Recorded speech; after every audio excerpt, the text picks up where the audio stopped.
But I put this slide together, and it actually spans the life of Cherry Blossom too. When I moved into the area in private practice in Northern Virginia, there were only about 4 to 6 private practice PTs. There were only 2 physician-owned groups that had therapists. There was no direct access in the state of Virginia, and nationally there were about 100 places that define themselves as sports medicine centers. And then 2010, if you go by the yellow pages now, only in Northern Virginia, there's 90 private practices, almost 100% physician-owned practices, and that includes family docs are starting to have physical therapy practices, which may be a threat to some of the practices that are owned by orthopedists because they don't get to orthopedists. And then in Virginia, we have limited direct access, and nationally, well over 1,000 sports medicine centers. So if you're going to open a practice, how many people are in their own practices against hospitals? Pretty much everybody has their own practice. I mean, if you're going to start, you still got to do a market survey and see, is there a niche for your practice? I think if you just hang your shingle, you're setting yourself up for trouble. And certainly as a physical therapist, everybody wants to compete in the outpatient orthopedic business, but there are others as well, whether it's neuro, peds. We actually see a lot of cancer patients and patients who have been operated for tumors as well. How are you going to set it up? Is it going to be a cash basis? If you're putting your own in your office, you probably don't need to worry about that, but there are other things you do have to worry about. So, from my structure, most of my outpatient life, I've owned the practice. I've sold it to a division of Stryker and then left it and started another one a year and a half ago when the market was still crashing. But here in Washington, the market's pretty strong. Most of the people in the room are going to own it. I think there's different ways to do it. Smitty, who talked earlier, owns a practice. And then there's the big corporate chains, and we just won't comment on those. I'm not a big fan of corporate structure. But when you look at this, how are you going to set it up legally? You're going to be a sole proprietor, you're going to do a partnership, you're going to do an LLC. If you're going to do it within your practice, are you going to set it up as a separate entity? Is it going to be part of the entity?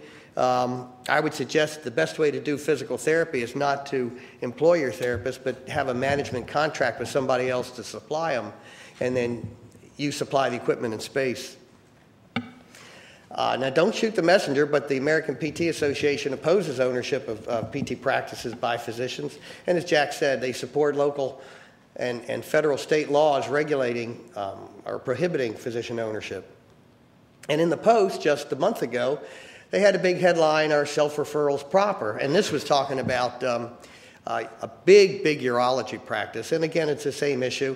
And on the second page of the article, agency probes self-referrals by doctors.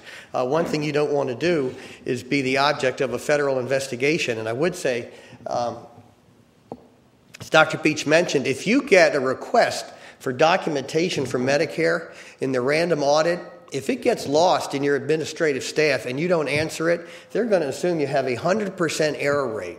And they will then go, instead of doing a small audit, they'll do an extensive audit, and they can hold up your Medicare payments. So make sure that your administrative staff understands when they get these letters, you can't let them sit on the desk. Somebody's got to act, and there is an absolute deadline on that. So when you set up a practice, you need a lot of advisors. You need an accountant, you need a lawyer. And in today's world, how many people have webs? A lot of practice have, and I have to say we're a little slow on getting ours where it should be. You need a web designer if you don't know how to do it. We talked a lot about EMR and IT, how you're going to connect this stuff. The equipment that we had in 1982 and then when we started last year, entirely different. One, we didn't have IT. Two, we didn't have internet. Three, we didn't have faxes. So things have changed. You may need help in how you're going to bill, and you may need help in marketing. Other considerations. Just like real estate, location. If you pick the wrong location, you could have the greatest setup in the world and you still go out of business. What do you want to do with your practice? We go into this because we like, I love physical therapy. You guys love orthopedists. How do you want to practice it so you enjoy doing it? Are you going to be a solo practitioner and do it with a larger group? You know, it's easy to get married. It's really hard to get divorced. So if you have a partner that you thought you liked and then it doesn't work out, splitting up is hard to do. So you got to think carefully. When you start a practice, I think you've got to set a 3-year budget, which will help guide you how you're going to practice and to see whether it's a viable business or not. What kind of equipment are you going to have? Because you have to consider both the clinical equipment that you need for therapy, but you also need the front office equipment. If you're going to do a build out, who's going to pay for it? We were fortunate enough with the landlord that we have. They did a complete build out, turnkey operation, and they also gave us 6 months free rent. Not a bad deal. So we didn't basically have to put up a dime to get in that building. EMR, we talked about it. I think this is the hardest decision you'll have to make because you can't know that the system fits you very well until you sit down and use it for 6 months. And by then, if you've made a bad choice, you've invested an awful lot of time and money. And it's hard to switch because then you have to go back through the same thing again. And I would strongly suggest that when you go make your site visits, bring your office manager, bring your billers, because we're concerned about documentation and getting our clinical notes. Well, your front staff is concerned about doing the billing, doing the scheduling.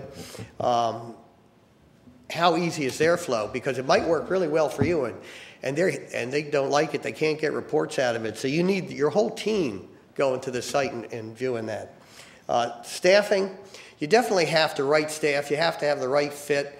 And you need people who have the expertise, and Bill was very clear. You need people who understand coding, because you can leave money on the table or worse, have it taken back. So you need the expertise in your office to be successful. And the time demands, anybody who's been in their own practice, it's 24/7. There's never enough time, and there are demands on the family. So all considerations when you're starting a practice. If you're going to bring one into the orthopedic practice, are you going to get good people so you don't have to really manage it? You know, for me, I'm going back out. If you don't have a track record and you go to the bank, the first question they want to know is, all right, how are you going to pay the money back when you fail? And one bank we went to said, we actually gave them a proposal where we didn't put up any money. And he said, well, you know, you're not putting any money in. I said, well, how much should we put in? He said 100%. I said, well, so why are we sitting here talking about getting money from you guys? They were very helpful in guiding us on controlling our costs, though. I mean, we all talk about revenue, but expenses is the other half of that equation. So you got to look at that. But you might get private. I've started practices with private money. Haven't had to hit up my family. And we've used banks. And sometimes after our first office, the bank just gave us a loan. They didn't need to collateralize the house again. Big decisions on insurance. Are you going to take insurance? How many people don't take any insurance except for Medicare and TRICARE? Yeah, it's a big decision, and you got to look in your local market. Is that going to work? It's certainly going to change how many patients come into your office, but it's also going to change your visit revenue. In this area, United Healthcare isn't very big where we are. Their reimbursement level is horrendous, and their paperwork is even worse, and their authorizations are worse. We're not participating in that. If you think as a single group or a small practitioner, you can negotiate rates, think again. If you have a big practice, you're in a big group, you do have some leverage, but it's difficult, but you ought to keep at it. Are you going to do a cash-only business? And then if you're going to do that, are you going to submit insurance as a courtesy? And then do you take Medicare and Medicaid? Medicaid, you know, in the new health care law, they're talking about expanding Medicaid, but I'm not sure where their money's coming to expand Medicaid. If you're thinking about therapy in your office, Medicaid in Maryland pays about $22 a visit. So it's well below the cost of delivering a service in any setting. So I think being a Medicaid provider is really not a great idea. It's not to say they don't need it. You can't make a living doing it. When you start your practice, be prepared for, depending on your situation, 6 to 12 months of building up the practice and also building up your cash coming in. It takes a long time to become a participating provider, and it amazes me. Blue Cross of Virginia, it takes about 14 days. Care First, it takes about 6 months. They all have the same information. Many of them take CAQH, but I don't know what they do with that information, but it takes a long time. TRICARE tells you For one of their plans, it takes 6 months and not a day sooner. And they're pretty accurate on that. So if you're not a participating provider and the patients are coming to see you, they're now out of pocket. You're out of network, and their out-of-pocket costs go up a great deal. So you have to think about that. I think one of the mistakes a lot of people make is you charge patients X dollars, you send it into insurance, but what do you really collect? And are you collecting your co-pays every visit that the patient comes in? Because if you're not, you're leaving money on the table.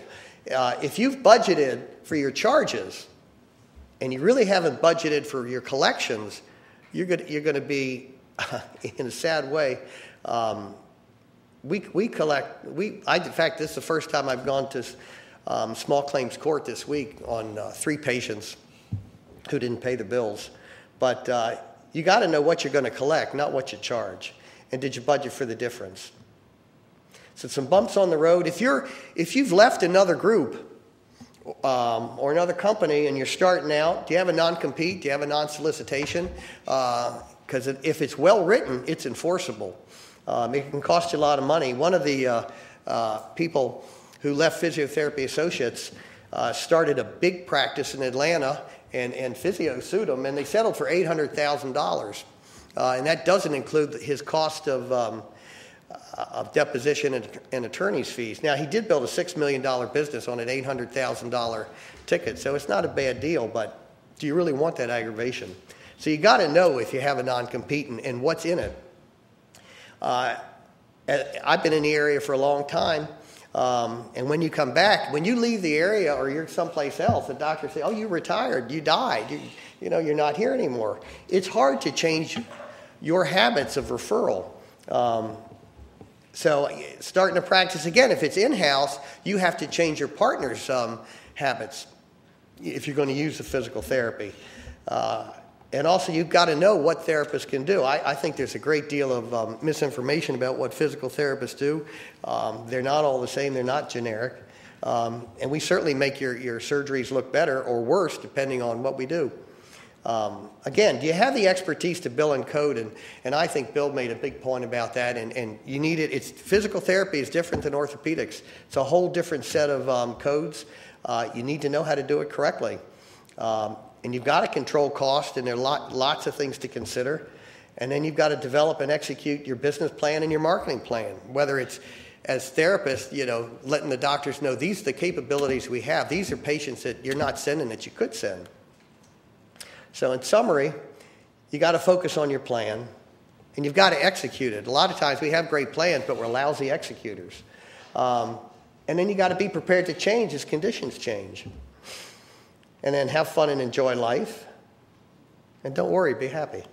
Thank you.